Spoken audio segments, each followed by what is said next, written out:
Good morning and welcome to Unfiltered Vision News.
And good morning.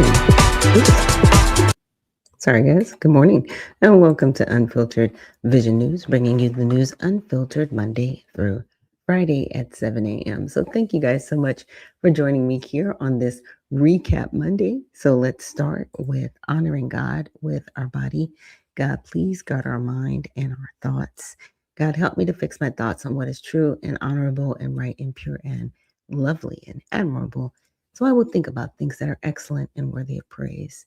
God, please protect my ears and help me listen to your voice. God, help me to be quick to listen, slow to speak, and slow to become angry. God, please protect my eyes from sin's damage. God, I make a covenant with my eyes not to look lustfully. God, please speak life over my mouth. God, set a guard over my mouth. Lord, keep watch over the doors of my lips. God, please help my hands to serve generously. God, help me to do good to everyone, and especially to those who belong to our family in the faith. And God, please protect our reproductive organs. God, help me to honor you with purity. God, help me to honor you with my body. And God, please protect our feet as we walk along your path. God, let your word be a lamp for my feet and a light on my path.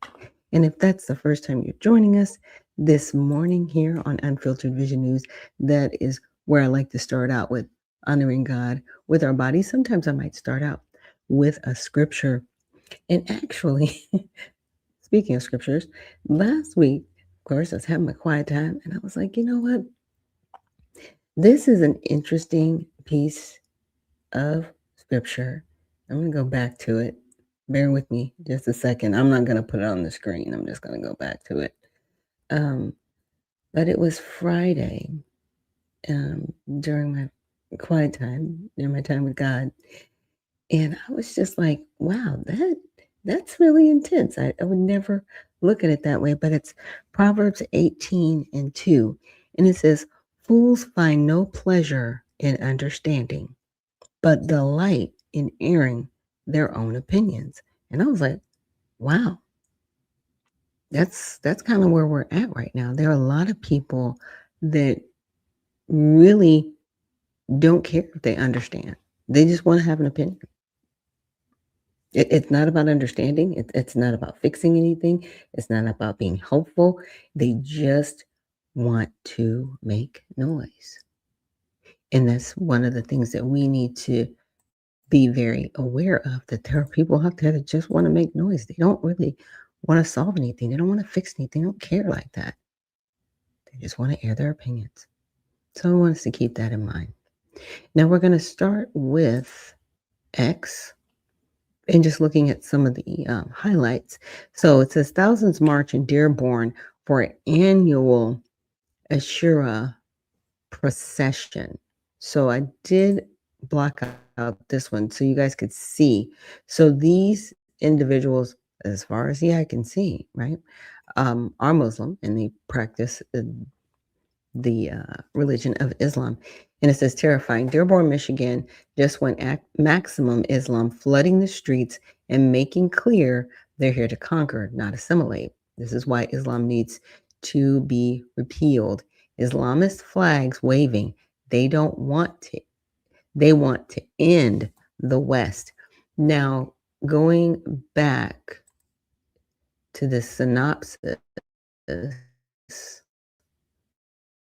and I do apologize for the internet that I have. Okay, it didn't do it. Initially, it did it. Let me fix that. There we go. I like when it gives like the little breakdown so you guys can understand. So on Sunday, the Ashura Project, right, under the Taha Foundation, organized the 12th annual. So this has been going on for 12 years, right? Procession in Dearborn, Michigan, starting at Fordson High School and ending at Ford Woods Park. And a lot of things are named by Ford because that's where the Ford factory started. And it just has a long-standing historical value in our country. Now, participants in black mourning attire carried flags for Imam Hussein, grandson of the Prophet Muhammad, along with banners resembling those of Hezbollah, Iran, and Palestinian groups, and signs like "We do not bow to tyrants." Mayor Abdullah Hamad spoke to the crowd, linking the 680 battle of Kabbalah to modern justice calls. The peaceful event drew no protest, but videos sparked online divides over its flags and chants amid debates on identity in the US's largest Arab American community. And I think the biggest problem that people have is that you're celebrating another country here in the United States. Now, if the United States was to go over to any of these other countries, it probably wouldn't go well for you. I'm just saying, because there are some people that do try to celebrate America in other places. It doesn't go well for them. They shut that down because that's their country. How dare you celebrate another country here in our country? But we don't do that here. We just allow it. Now, I think it's one thing if you're actually celebrating a culture. Let's just see. And I'll bring this for example. So I know annually they have Chinese New Year, right? And some people participate, some people don't, but it's Chinese New Year. And so they will, and maybe predominantly Asian communities, they will celebrate Chinese New Year, well, specifically to Chinese, right? So Japanese people might not be celebrating it, just saying, but they celebrate that. But that's an event. And what they do culturally, because that is a part of their culture, they share it with the United States to be like, hey, this is something that we actually do in China, right? And they're not doing it to take over the United States, to make the United States more Chinese. They're just saying, hey, this is a little bit of something that we do here in our country. It has nothing to do with religion. Everybody gets to participate because it's just celebrating New Year. That's not what this is. And that's where I need people to start to see the difference. Because this situation here, especially with Islam, is that a lot of these people, they attach their nationality, right, and their ethnic identity to Islam. Because in a lot of these countries, they live under a theocracy. So their government is run under Islam, period. And this is something that people rightfully should be concerned about, in my opinion. Okay. The other topic is the Supreme Court clears to end TPS for 350,000 Haitians and 6,000 Syrians. And then there are flash floods that killed 4 in Kentucky, and there was a state of emergency declared. So let's definitely keep individuals in Kentucky in our prayers. And I also wanted to bring up a meme, I guess somebody posted. Let me bring it up my bookmarks. And I thought this one was interesting.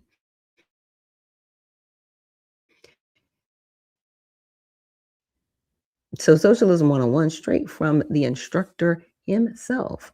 Take take from the producers, right? Give to the takers, blame capitalism, promise the moon, and deliver nothing, right? And the students in dunce caps begging for free stuff while asking, what is work? So here's the meme right here: equality, dependence, obedience, right? So we don't need to necessarily watch it, but it says free stuff, please. I love government. Capitalism is evil. Socialism is love. Free college. What is work? On the books. More takes good. It says take from those who work, give to those who don't, blame capitalism, promise everything, deliver nothing. Now, a lot of times we need to remember, yes, we are in a constitutional republic, but we also have quasi-socialism with democratic tendencies, because our elected leaders, it is democratic, right? Majority wins. Even though we have the electoral college at the federal level for the office of the presidency, all of the other elections are majority. That's democratic, okay? Socialism comes in because, yes, our taxes are spread out to take care of those who may need it, right? We have public schools. Yes, they are paid for with taxes, but parents don't pay for the school directly. In other countries, they pay taxes and they still have to pay for their children's education. Education is not free. They do not have public schooling. So some children that can't afford it don't get educated, period. And their parents are responsible for educating them. So yeah, there's socialism for you. We have it here. The problem is now, I think the people that realize it's like, oh, we have socialism, we just need to continue to push it. Maybe not go so well for you. But I wanted to bring up a video that I came across with Benny Johnson, and he was talking to a current sitting member of the House of Representatives, and they get into an interesting conversation about the individuals that were just that won their primaries in New York City. Good morning, and it looks like you're going to have a couple more Marxists to contend with. In fact, the Democratic Socialists of America just doubled their number in Congress. That's exciting for you. It's pretty fascinating that this is the direction that New York is heading. Thankfully, it's not the direction our country is heading. But yeah, it's so a quick fun story. So I try to work out every morning in the members gym. Well, it's Republican and Democrat, and there was a Democrat in there. It was just me and him. And we were talking about the congressional baseball game, and then he made some comment about socialists taking over his party. And so even rank and file Democrats that are elected members of Congress see how bad this is for them and for the country, that in their party, socialists, and he said it, not me, a Democrat, I won't name who it was, but a Democrat said that socialists are taking over their party. So it's great for us in general elections in districts that we can win. If they're nominating these crazy left, progressive, Marxist, socialist, communists, we're going to win the general elections. But in a district like this in New York, that's a D district. These people are going to be in Washington espousing Marxism and socialism and communism right here in Washington, D.C. So it's very scary that we're at this point in America where you have people saying things like, this is Brad Linder, who just won. I first called for abolishing ICE in 2018. Forgive all student loans, huge tax hikes on the wealthy. Claire Valdez said, fight to abolish ICE. These people are all anti-law enforcement. They want to defund the police. They want to defund ICE. They want complete government takeover on housing and everything else. And this is the kind of stuff you saw in the old Venezuela, stuff that's been going on in Cuba for decades. This doesn't happen in America, but it's happening in places like New York City because Democrats are electing these people.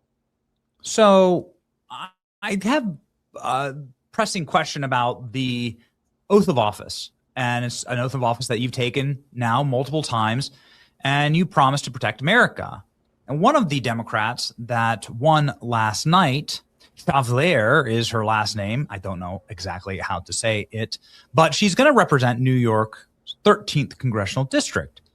And she posted from the group that she started, Death to America. The group that she started, which is the CU, Columbia University Apartheid Divest organization called the CUAD, says that her goal is to fight for the total eradication of Western civilization and to use militant forces to do it. How can this person be sworn into Congress?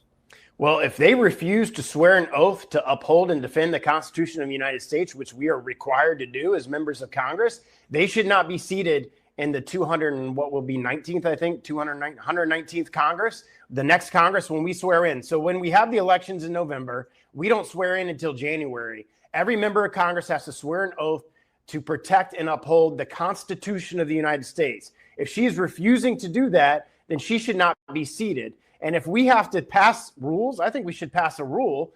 This program has given me the idea to file an amendment to the rules that if you refuse to swear an oath to the Constitution of the United States, you shall not be seated as a member of that Congress. So if you can't do that, you shouldn't be seated as a member of Congress, and we should change the rules of the House to reflect that. And every year, every Congress, every 2 years, we sign a new rules package. It has to be voted by the membership. It's obviously usually partisan, so whoever has the majority files a partisan package. We should change the rules to explicitly state that if you cannot swear an oath to the Constitution that's required by law, that you will uphold and defend the Constitution of the United States against all enemies, foreign and domestic, which is a requirement of a member of Congress, you shall not be seated as a member of that Congress. So we need to. Yeah. So that he's floating that. He's floating that. And that could very well happen. And so people need to be aware of that. And I wanted to send out some good mornings. Good morning, Mardad. I'm sorry if I mispronounced it. And Spud McKenzie, thank you so much for joining us. And Stretch Night, Annie, thank you for joining us this morning. But I just wanted to kind of wrap that up with a bow. Like socialism is definitely making a move here in the United States. So I wanted to go over some quick headlines with all sides. So Iran and U.S. exchange strikes after drone strike on oil tanker in Hormuz.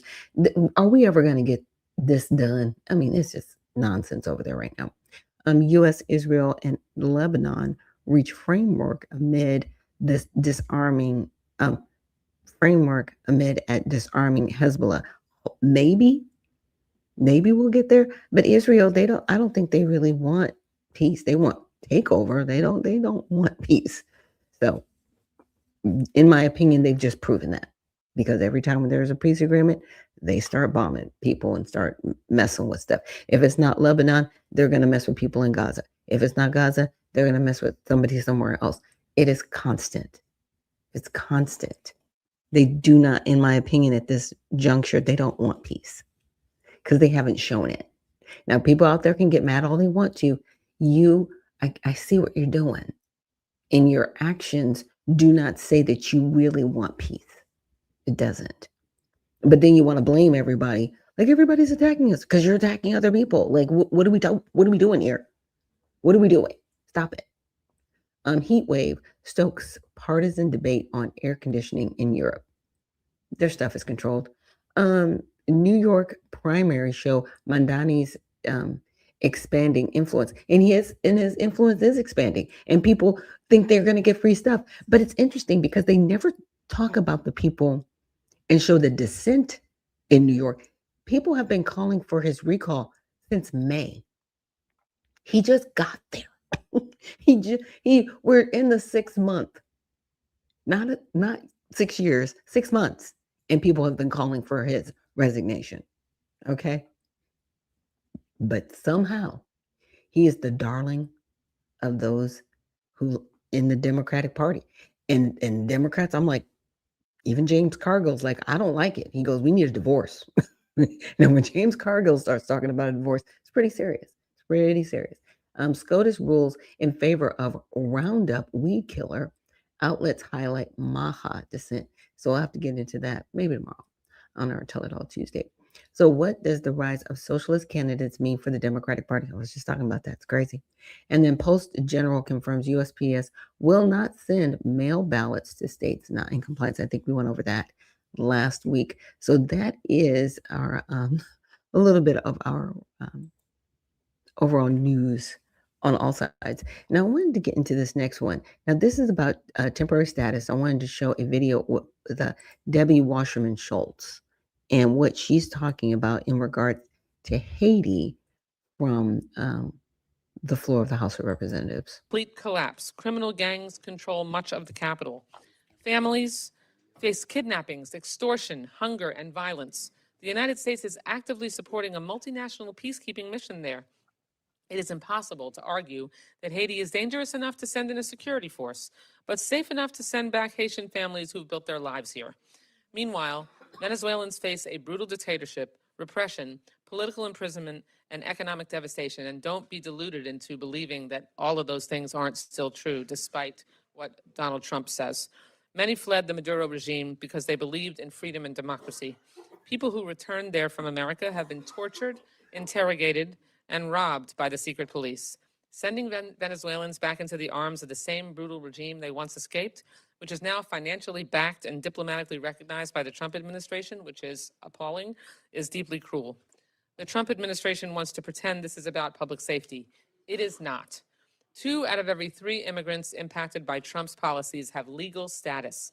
This is collective punishment. It is a political decision to tear apart families, destabilize communities, and waste limited law enforcement resources on people who pose no threat. Every dollar spent detaining a law-abiding TPS holder is a dollar not spent going after someone who actually endangers our communities.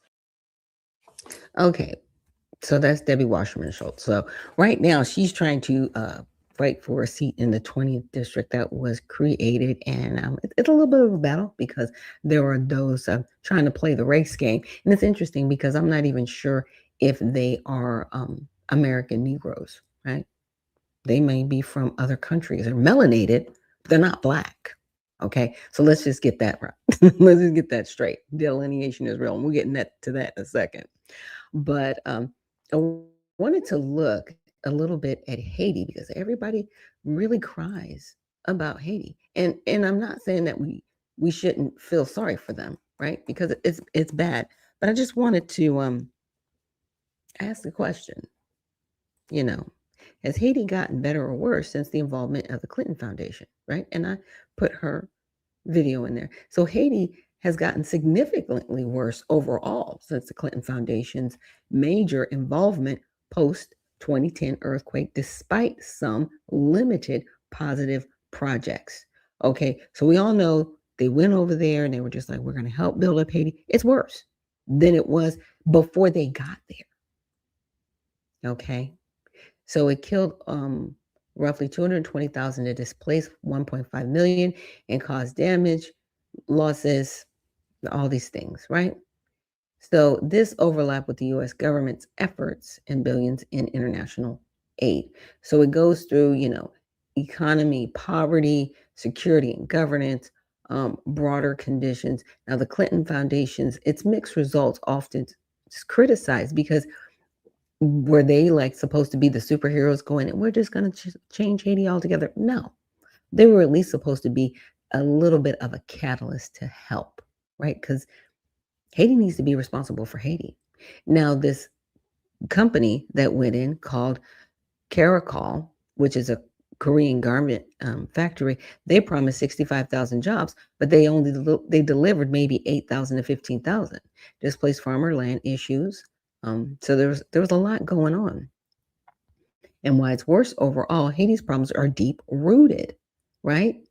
So the history of instability, corruption, weak governance, geography, vulnerability, and to disasters, elite predation, and they predate the Clinton by centuries. So the Clintons couldn't fix this, right? And then I said, with such long-term failure, it seems that this is intentional, and that was my opinion. I was like, is there any proof to back this up? No, there's no credible evidence that supports the idea that the failure was intentional sabotage or a deliberate conspiracy by the Clinton Foundation or associated factors. So I just had to get that question out of the way. You can take your tinfoil hat off. No, nothing's intentional. But at the end of this, I really appreciate what it says.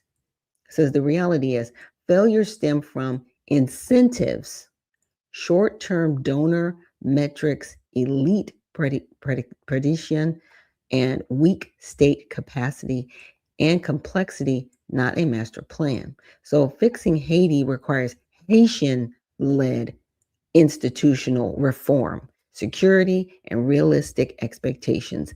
External actors, including philanthropies, have limited leverage without that. Haiti has to fix Haiti. We can't fix Haiti. And it's not our problem to fix Haiti. But the 350,000 people that are going back, do better. Take over the government. Why can't you? It's not our job to fix your government. Fix your government. You have an education now. You should know how to be nurses and doctors and farmers and all of the other things you've been doing over here. Do it over there and fix your country and stop complaining about the United States not helping Haiti. You help Haiti. Fix it. So in my opinion, the 350,000 strong, you need to go back there with the resources that you've actually developed here in the United States and fix Haiti. That's the charge. Period. Fix your country. Stop complaining. Fix it. All right. Now, this last video we're going to get into, let me check my time. Yeah, I'm good. Okay, good. All right. Let's get into this one. Now, this one, it might make some people mad. I actually kind of appreciate it. But before I bring that up, I wanted to tap into something really quick. And this is something that we went over last week. And this is about the hair products. And I know there's a lot of things going on right now.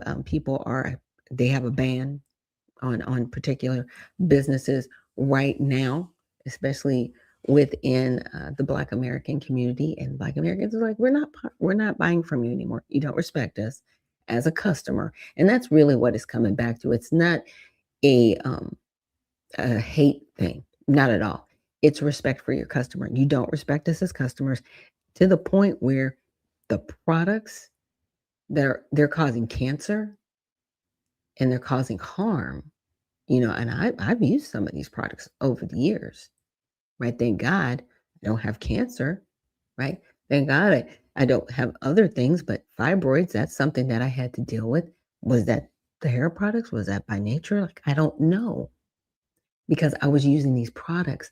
And in my opinion, the FDA needs to put these products in the same category as drug products because they use chemicals. We don't know about these chemicals. We don't know about the lead, the formaldehyde, and everything else that's used in these products that we're putting on our bodies. This is real because it's just not us wearing braids. Everybody's wearing braids now. Everybody from all kinds of different cultures are wearing braids. So you're at risk too. It's not just us. Even though we predominantly wear it, not just us. And our FDA needs to do better. So I'm sending a PSA out to the FDA. You need to put all of these products that are chemically based, because they don't come from nature. They're not derived from nature. They're derived from chemicals. They need to be in the same classification as a drug product so that we can make an informed decision if we want to buy it or not. Because blindly just accepting all of this stuff in here, and this has been an issue. Like, this stuff kind of came out like, what, I think 2017 or so it came out. Yeah. We need to do better when it comes to that. Now let's get to this last video. It's not the reason your neighborhood is in shambles. White people is not the reason that you throw your flaming hot bag on the ground. White people is also not the reason for you having bulletproof glass or being fed through bulletproof glass in your neighborhood. White people are not the reason for you guys being baby mothers, for you having children out of wedlock. They're not the reason for that either. And they're definitely not the reason why you guys are killing each other. The truth is, a lot of these things that are happening within our community, we have control over. We can change them if we choose to identify and do something about these issues. But it is us that refuse to do anything about our own issues. And instead, we choose to blame other races of people. And that is why nothing is getting done. That is why we are constantly being shot down, not only by ourselves, but other races of people are starting to shoot us down because we are not doing nothing about the issues in our community. And they're spilling over into other communities where they are doing something about it. So the question is, should we be blaming white people or should we blame ourselves? What's going on, everybody? Appreciate you guys pulling up today. We got to talk about it, man. We got to talk about it. We have a slew of brothers and sisters here that are fed up with the shenanigans. But for whatever reason, the Democrat Party wants to make the issues, in these communities, they want to make it, they want to try to legislate, people from having a poor mindset, and you can't. You either have it or you don't. And I think a lot of it, as G. Craig Lewis said, you have the Christian black and the witchcraft black that have, basically joined forces. And unfortunately, it has shown or proven itself to be a net negative for highly melanated people in America. I think we need to get rid of the term, quote unquote, the black community. I think we just need to get rid of that. And when I say that, I'm talking about all folks, black community, Asian, Hispanic community, so forth and so on, because what we do know is that just because people speak Spanish doesn't mean that they're the same. All highly melanated people are not the same. What people would say, would call white folks, they're not the same. They're different. And it's really about upbringing. It's about the community. So is he talking about delineation? What?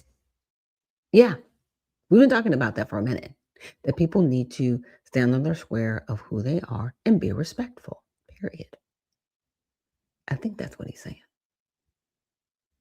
You live in, and it's about what's been instilled in you from your parents. And I'm at a point now where you can't save everybody, and just because you and I look alike, we're not the same. We don't think the same. We don't live in the same places. We don't want the same. Again, you can't legislate a mindset, and your race or how much melanin or how little melanin you have, it doesn't make you my kind. It doesn't make us the same. We need to get to a point to where we're just Americans, and then let's break this down to, thoughts, ideology, beliefs, so forth and so on. And we can come together as a collective based on that, not this other stuff. But I want to let these brothers and sisters cook because they got a lot to say, and they're absolutely right. Hit the like button, share the video, subscribe to the channel. Let's get into it.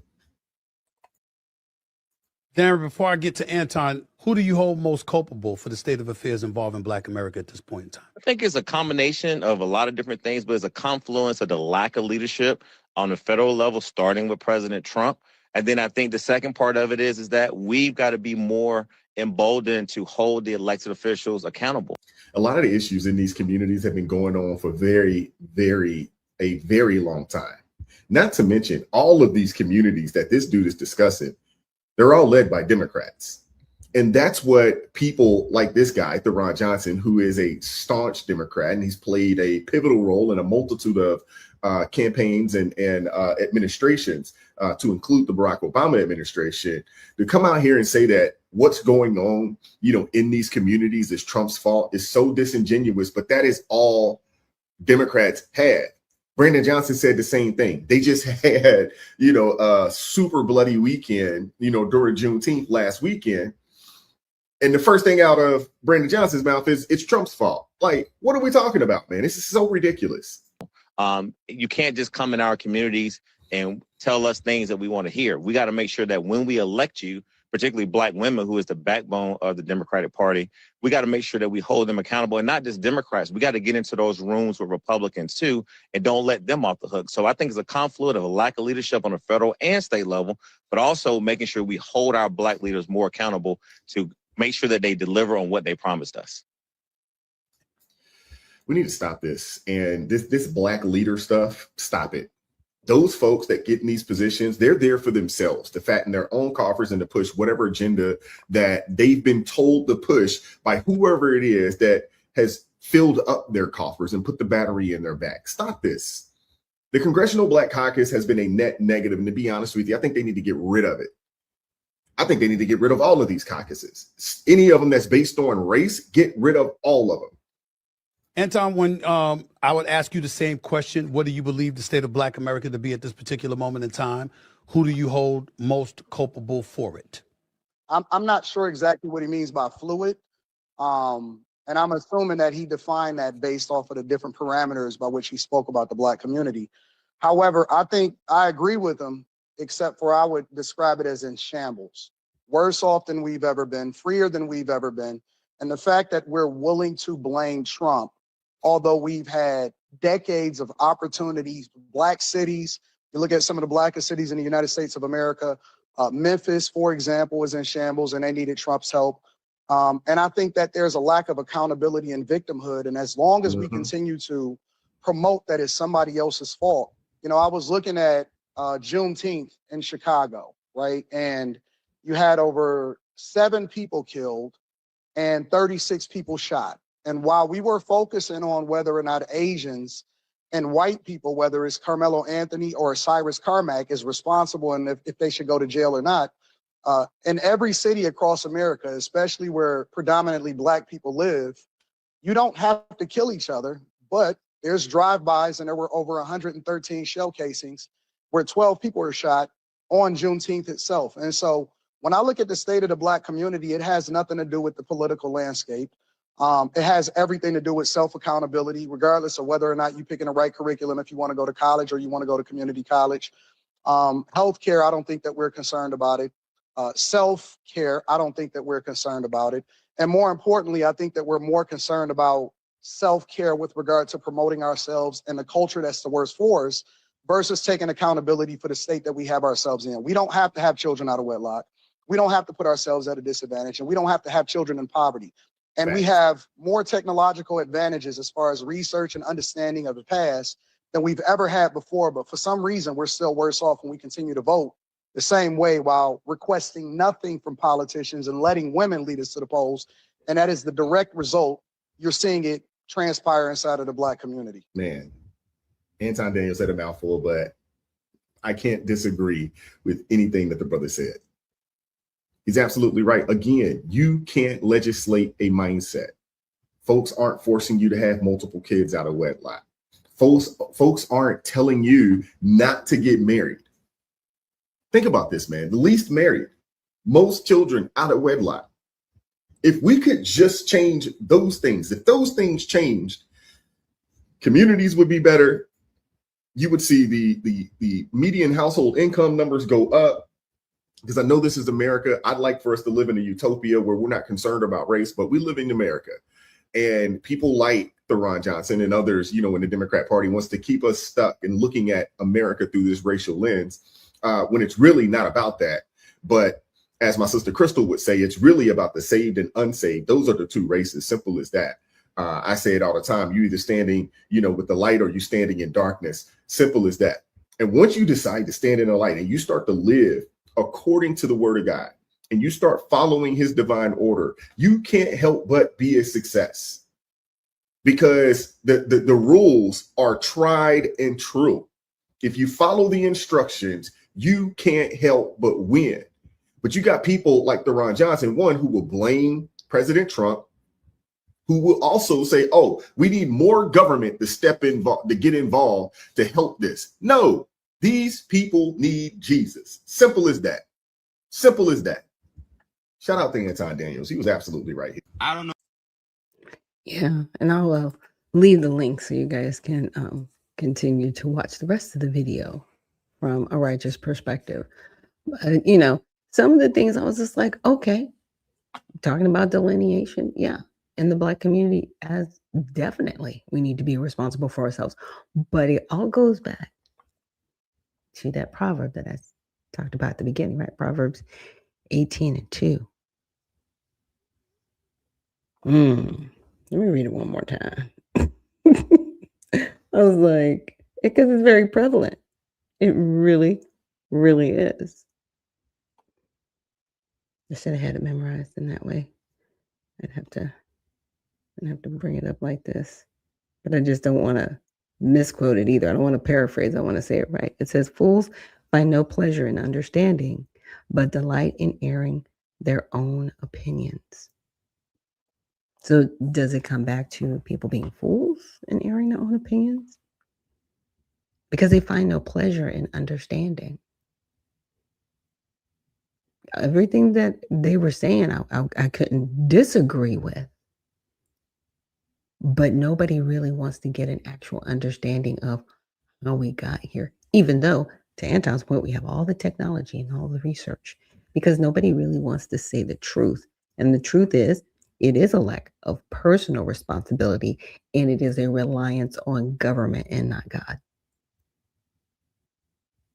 Plain and simple, short and sweet. Nobody's taking accountability, but nobody's doing anything either. Everybody wants to do the same thing, expecting a different result, and that is insanity. Now, I started the Redemption Party. Yeah, I'm going to bring it up again. I started the USA Redemption Party. You can check us out at usaredemptionparty.com for this very reason. Because people need to stop. They need to start taking responsibility, actually doing the job of governance if they're going to do it, because we need less government. And we need more people, individuals being responsible for themselves and their communities. And when people are committing crimes, they need to have consequences, period. And we cannot be overrun. Our borders need to be closed. People need to follow the laws. All of these individuals, especially from Haiti and Syria, no, you need to go back home because you've overstayed. TPS is only for 6 to 18 months, not years. TPS started in 1990. That doesn't mean you're just allowed to be here like that. So we really need to do better.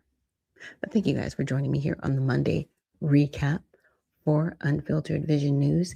And I will see you guys tomorrow for Tell It All Tuesday. And remember, stay well, stay focused, and stay unfiltered. We'll see you in the next one.